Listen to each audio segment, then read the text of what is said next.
High everyone, আসসালামু আলাইকুম। Welcome back to my channel Titiksha lifestyle. আপনাদের সবাইকে স্বাগত জানিয়ে নতুন একটা ভিডিও স্টার্ট করছি। কেমন আছেন আপনারা সবাই? আশা করি সবাই ভালো আছেন, সুস্থ আছেন। আলহামদুলিল্লাহ আমরাও ভালো আছি, সুস্থ আছি। তো আজকে সকাল সকাল ভিডিওটা শুরু করে দিলাম। সকাল বলতে এখন হচ্ছে গিয়ে বাজে 12টা 10। আজান এখানে নাস্তা খেয়ে হোমওয়ার্ক করতে বসে গেছে, আমিও নাস্তা খেয়ে নিয়েছি। আর আজানের বাবা তো আমার আগে নাস্তা খেয়েছে, উনি 9:30-10টার মধ্যে নাস্তা খেয়ে নেয়। আর এখন আজকে আমি ভিডিওটা এখান থেকে শুরু করছি। এখন যাব হচ্ছে গিয়ে রান্না বাড়া করতে। তো ওইখানে আমি ভাত বসিয়ে দিচ্ছি। আর হচ্ছে গিয়ে আজকে রান্না হবে চিংড়ি মাছের শুটকি দিয়ে মুখী কচু, মানে কচুমুখী। আমরা তো মুখী কচু বলি। তো কচুমুখী রান্না করব। আর হচ্ছে গিয়ে ডালের ভর্তা করব। আর ওদের জন্য মুরগির মাংস তরকারি রান্না করব। তো ভিডিওটা দেখতে দেখতে থাকুন, আশা করি ভালো লাগবে। তো আজকে এখান থেকে ভিডিওটা স্টার্ট করছি, চলুন দেখিয়ে দিচ্ছি। এখানে রান্না বসিয়ে দিচ্ছি, ভাত হচ্ছে। আর এটা হচ্ছে কি কচুমুখী সেদ্ধ বসাই দিচ্ছি। আর এখানে ডাল সিদ্ধ করে নিছি। আজকের মেনুতে আছে ডালের ভর্তা আর কচুমুখী রান্না করব চিংড়ি মাছের শুটকি দিয়ে। তো আসছে আবার কিছুক্ষণ পরে। আর এখানে হচ্ছে গিয়ে আজান হোমওয়ার্ক করতেছে। এই যে আজান এখানে হোমওয়ার্ক করতেছে। কালকে ওর ম্যাম আসছে, কালকে থেকে আবার পড়া রানিং হয়ে গেছে। আর এই হচ্ছে গিয়ে ঘরের পরিস্থিতি। ধোয়া কাপড় যা ছিল সব তুলে নিছি। প্রত্যেক দিন এখন এত এত কাপড় বের হবে, কারণ এখন যেহেতু গরমের মাস, কাপড় অনেক বের হবে আমাদের। তো এগুলো ভাঁজ করবো একটু পরে। আর এই ঘরের হচ্ছে কি অবস্থা, এই বিছানা টিছানা গুছানোই আছে, এই ঘরটা মোটামুটি গুছানোই আছে। এই যে এইগুলো ধুতে নিয়ে যেতে হবে। এই ঘরটা মোটামুটি গুছানোই আছে। আর উপর থেকে পড়ছে হচ্ছে গিয়ে কবে যে ঘরগুলা রঙের কাজ শুরু হবে, উপর থেকে পড়ছে হচ্ছে গিয়ে এগুলা। আমাদের যে রং মিস্ত্রি চাচা, মানে আমাদের পরিচিত লোক তো মনে করেন আমাদের রঙের কাজটা করবে। ওই চাচার হচ্ছে গিয়ে হাত ভেঙে গেছে।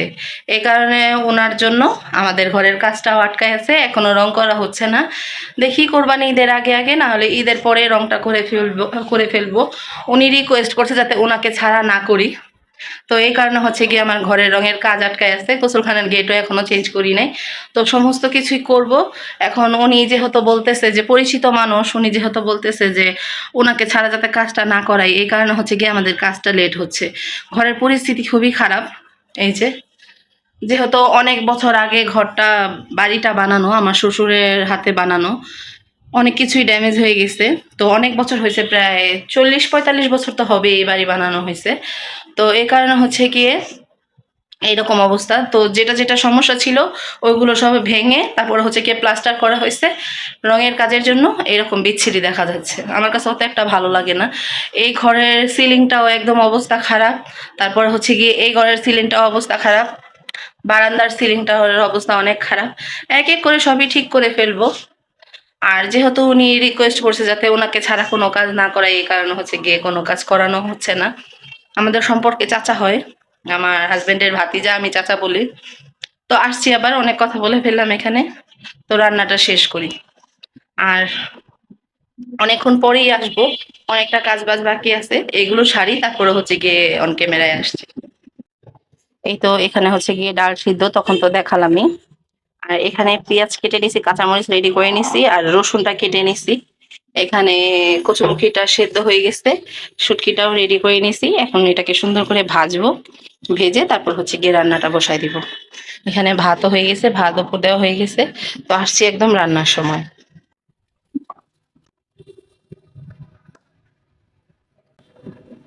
বসিয়ে দিলাম রান্নাটা। এখন আগে চিংড়ি শুটকিটা ভেজে নিব, তারপরে হচ্ছে গিয়ে ঝটাফট তরকারিটা বসাই দিব। তারপরে যখন এটা হবে, পাশের চুলায় আমি ওদের জন্য যে চিকেন বের করে রাখছি ফ্রিজ থেকে, সেটা রান্না করে দেবো। আজকে কিন্তু মারাত্মক গরম, অনেক গরম লাগতেছে আজকে। অনেক গরম বলতে আজকে অনেক গরম। আমি এখানে ফ্যান লাগায়, তারপরে সেলফের উপরে ফ্যান লাগাইছি, জানি ফ্যান গুলাতে ওইটা লাগায় তারপরে হচ্ছে গিয়ে রান্না করতে লাগাইছি। এত পরিমাণ গরম আছে।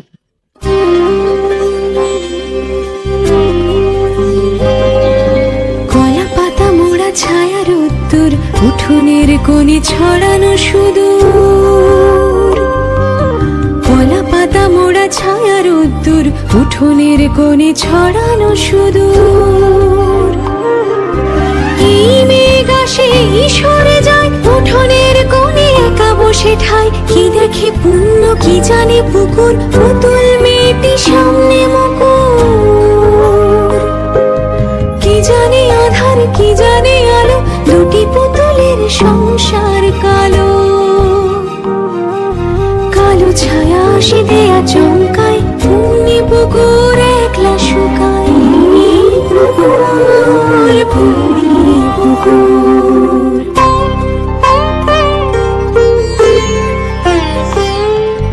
রাত চলে যায় রাতের আদর ব্রত কথায় সে বিছায় চাদর তাতে ঘুম যায় কোন দুয়ারানি উঠোনের কোণে কিসের কাহিনী শোনায় ছায়ারা নিয়ে যায় দূর চোরা পুতুলের পুণ্যি পুকুর তরকারি রান্না কমপ্লিট। এখন যাব হচ্ছে গিয়ে মাকে নিচে ভাত খাওয়াতে। মাকে খাওয়াই এসে তারপর হচ্ছে গিয়ে মুরগির মাংস তরকারিটা বসাবো। মাকে আগে ভাতটা খাওয়াই, কারণ অনেক লেট হয়ে গেছে, অলরেডি বাজে হচ্ছে গিয়ে 1:30। তো মাকে খাওয়াই আসি, তারপর হচ্ছে গিয়ে মাকে খাওয়াই এসে বাকি রান্নাটা সারবো। এখন যাব নিচে, আর আজানের এখনো লেখা শেষ হয়নি। এই যে দেখাই, আজানের হচ্ছে গিয়ে এখনো এখানে লেখা শেষ হয় নাই, ও এখনো লিখতেছে, এখনো 6 সিজনে পড়ে আছে। এই যে বদমাস লিখতেছে। লেখো, হাত চালো, তাড়াতাড়ি লিখো। আমি নিচে যাব, নিচে যাচ্ছি আমি, তুমি লেখা শেষ করো, ঠিক আছে? তো আগে যাই, মাকে খাওয়াই আসি, তারপরে হচ্ছে গিয়ে বাকি কথা। টাটা। আমি এসে তরকারি রান্না করে ফেলছি, দেখাতে পারি নাই, রান্নাটা লেট হয়ে গেছে এই কারণে। আর এখানে হচ্ছে গিয়ে ভর্তা সবকিছু রেডি করে নিয়েছি। চলে যাবো এখন এগুলো নিয়ে ঘরে। আজকের মেনুতে কি কি আছে চলুন দেখিয়ে দেই। এখানে হচ্ছে কি ডাল ভর্তা, এখানে হচ্ছে কি কচুমুখির তরকারি চিংড়ি মাছের শুটকি দিয়ে, আর এখানে হচ্ছে গিয়ে আজানের জন্য সাদা করে মুরগির মাংস রান্না করছি, আর এখানে হচ্ছে গিয়ে ভাত। আজকের মেনুতে যা যা ছিল তাই আজকে একদম দেখিয়ে দিলাম। তো কেমন লাগলো আজকে আমার খাওয়া দাওয়ার পর্ব, অবশ্যই কিন্তু কমেন্ট করে জানাবেন। দেখো তো কে কে চিনো ওনাকে, কে কে চিনো অবশ্যই কিন্তু একটু কমেন্ট করে জানাবা। আমি আমার দিদির লাইভ দেখতেছিলাম শুয়ে শুয়ে, আর হচ্ছে গিয়ে দিদির কে চিন্তা করলাম একটু ভিডিও করি, এটা হচ্ছে গিয়ে আমি আমার ব্লগিং এ দিব। এটার জন্য হচ্ছে গিয়ে এই ভিডিওটা করা। আমার সোনা দিদি ভাই, আমার এই দিদিটা খুবই ভালো। আমি এত দূর এই পর্যন্ত আসতেই পারলাম 500 সাবস্ক্রাইবারের পরে এই দিদিটার জন্য। সবাই ওনাকে একটু বেশি বেশি করে সাপোর্ট করবেন আর খুব ভালোবাসা দিবেন আমার দিদি ভাইটাকে। আমার দিদি অনেক ভালো, সবাইকে খুব সাপোর্ট করে। মানে ইউটিউবে এসে এত ভালোভাবে সাপোর্ট করার মতো আমি একমাত্র ওনাকেই পেলাম। তো আপাততের জন্য আসছি, আজানের জন্য যাব হচ্ছে গিয়ে রামেন রান্না করতে। আজানের জন্য যাব এখন রামেন রান্না করতে, তো আসছি একবারে। হুম, আমার রামেন প্রায় শেষের দিকে চলে আসছে। তাই হ্যাঁ, আজকে বাসায় রামেন রান্না করে দিছি ওকে। একটু ঝোল ঝোল করে খেতেই পছন্দ করি দুজনই। তো আমারটা দিয়েছি আমি 2টা মশলা, আর মারটা আর আজানেরটা হচ্ছে গিয়ে একটা মশলা দিছি। 4 প্যাকেট রান্না করছি 4 প্যাকেট রান্না করছি। এই 2 প্যাকেট ওদের দুইজনকে দিছি, 2 প্যাকেট আমি নিছি। তো আমারটায় অনেকগুলো মশলা দেওয়া হয়েছে। একদম বরফ নিয়ে বসছি সামনে। আমি পাতিলে করে বরফ রাখছিলাম, একদম বরফের পানি নিয়ে বসছি, কারণ অনেক ঝাল হয়েছে, অনেক অবস্থা একদম খারাপ। হ্যাঁ, আমারই অবস্থা দেখছেন আপনারা।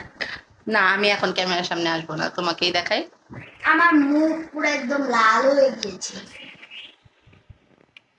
হুম, মানে আমারটা ওই একটু ঝাল কিন্তু হালকা, আর আম্মুরটা হচ্ছে বেশি ঝাল। ঠান্ডা লেগে একদম গলা বসে গেছে ওর, ঠান্ডা লেগে একদম গলা বসে অবস্থা খারাপ। এখন তো তাও আল্লাহর রহমতে বাচ্চা ভালো আছে, সুস্থ আছে, কিন্তু একদম 2-3 দিন আগে অবস্থা অনেক খারাপ ছিল। খাও, হ্যাঁ। তো ভিডিওটা আমি আবার কিছুক্ষণ পর থেকে অন করতেছি। হ্যালো এভরিওয়ান, চলে এলাম অনেকটা সময় পর। আর সব বিকেল থেকে কোনো ভিডিও করিনি, শুধু দুপুরে খাওয়া দাওয়ার সময় একটু ভিডিও করেছিলাম, আর সন্ধ্যায় একটু ভিডিও করেছিলাম। আর আজানকে যখন রামেন রান্না করে দিয়েছি, আজকে আমিও একটু রামেন খাইছি। ঝাল ঝাল কিছু খেতে ইচ্ছা করতেছিল, তাই আমি এভাবে খেতে পছন্দ করি আর এভাবেই করেছি।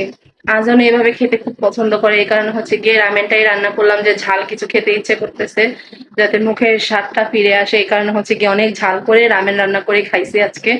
আমার খালামণি ফোন দিয়ে জিজ্ঞাসা করতেছিল যে আমার ছেলের কি অবস্থা। ওর ভিডিওতে দেখছে যে ও একটু অসুস্থ, এই কারণে ফোন দিয়ে জিজ্ঞাসা করতেছিল। আর রামেন রান্না করার আগে হচ্ছে গিয়ে দিদির ভিডিও দেখছিলাম, নিশা দিদির ভিডিও দেখছিলাম। তো সেই ভিডিও দেখতে দেখতে চলে গেলাম নুডলস রান্না করতে, মানে রামেন রান্না করতে। রামেন রান্না করে এসে তারপর হচ্ছে গিয়ে আরো কিছুক্ষণ ভিডিও দেখে এখন চলে এলাম। এখানে যে জড়ো করা কাপড়গুলো ছিল সবকিছু আমি ভাঁজ করে নিচ্ছি, সবকিছু একদম ভাঁজ করে কমপ্লিট করে রেখে দিচ্ছি। এখন জায়গা মতো শুধু তুলে তুলে রাখবো। অনেক কাপড় বের হচ্ছে আজকে, কয়েকদিন যাবত অনেক কাপড় বের হচ্ছে, এই কারণে হচ্ছে গিয়ে কাপড় ভাঁজ করতে খুব কষ্ট হয়ে যাচ্ছে। কাপড় ভাঁজ করতে খুবই বিরক্ত লাগে। এই যে ঘর দোর একদম টিপটপ, আজকে আজান ঘরে নাই, ওর দাদুর ঘরে গেছে। এই যে এই ঘরে একদম গুছানো, সমস্ত কিছু টিপটপ, সবকিছু একদম গুছানো। চলে এলাম পরের দিন। আজকে ভিডিওটা যে আমি পোস্ট করছি, ভিডিওটাতে আমার কপিরাইট আসছে। আমি অনেক কথা বলছিলাম ভিডিওটার মধ্যে, তো হয়তো এই কথা বলার জন্যই আমাকে কপিরাইট দিচ্ছে। যাক, ভালো হয়েছে যা হয়েছে। তো এই কারণে চিন্তা করলাম যে নতুন করে ভিডিও করে তারপর হচ্ছে কি আপলোড দিই, কারণ আমার ভিডিওটা এন্ড করা হয়নি। আমি এন্ড লাস্টে করছিলাম, কথাগুলো বলার পরে আমি সমস্ত ভিডিও ডিলিট করে দিছি। দেখি হয়তো এটার জন্য কপিরাইট আসছে। তো থাক, বাকি কোনো কথা আর এখানে আমি বললাম না, কোনো বিষয়ে কোনো কথা বললাম না। তো আজকের ভিডিওটা এই পর্যন্তই। সবাই ভালো থাকবেন, সুস্থ থাকবেন। আল্লাহ হাফেজ, আসসালামু আলাইকুম। এর থেকে আর কিছু বেশি বলার নাই। যা হওয়ার আমার হয়েছে, ক্ষতিটা তো আমারই হয়েছে। কিছু মানুষের ভুলের কারণে আমি এত বড় ক্ষতির সম্মুখীনটা হয়েছি। যাক, ভালো হয়েছে যা হয়েছে, আর কিছু বলার নাই। মনটা প্রচন্ড পরিমাণ খারাপ হয়ে গেছে। সবাই ভালো থাকবেন।